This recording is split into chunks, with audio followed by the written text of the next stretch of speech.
Over my right shoulder is the Cupra Born and the VW ID3, two of the hottest hatches on the road. But what's the difference between the two? Which one would best suit you? Let's take a deep dive and find out.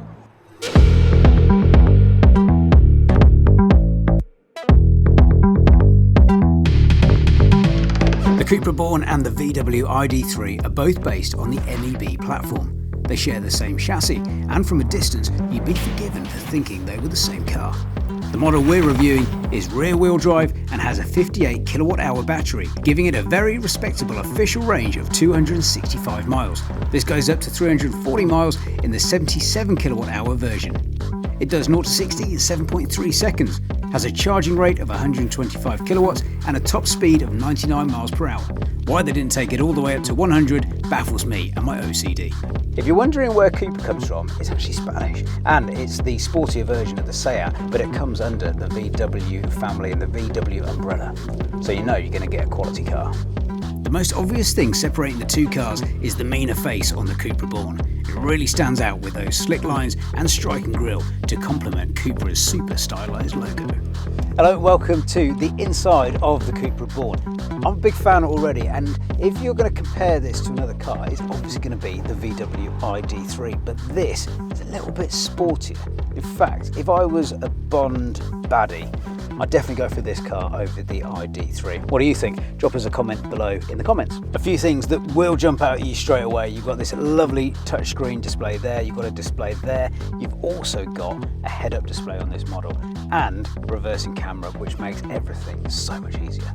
The build quality does feel really good on this Cupra. You've got these nice chrome effects here, which just give it a nice edge, literally.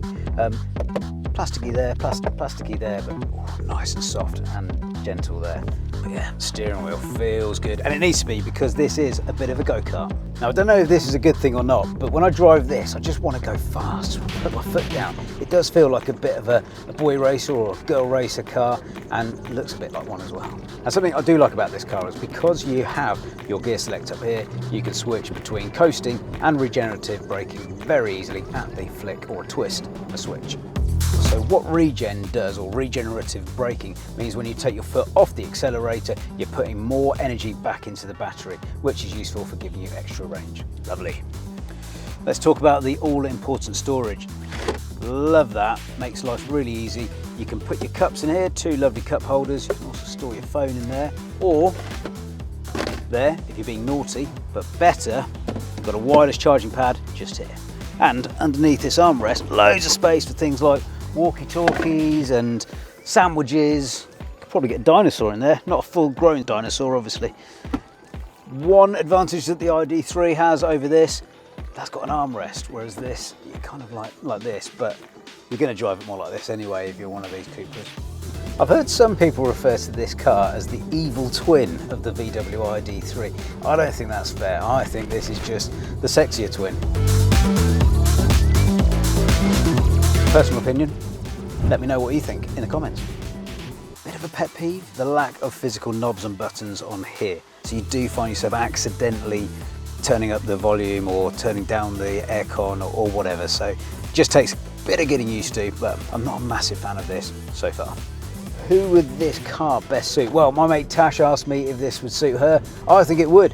It's sporty, gets a decent range, easy to park. It's got ISOFIX in the front and the back, which is quite rare in cars, and the boot's decent as well. Plenty of room for shopping and golf clubs. Can it fit a golf club? We haven't done that yet. We will do the golf club test as well and let you know.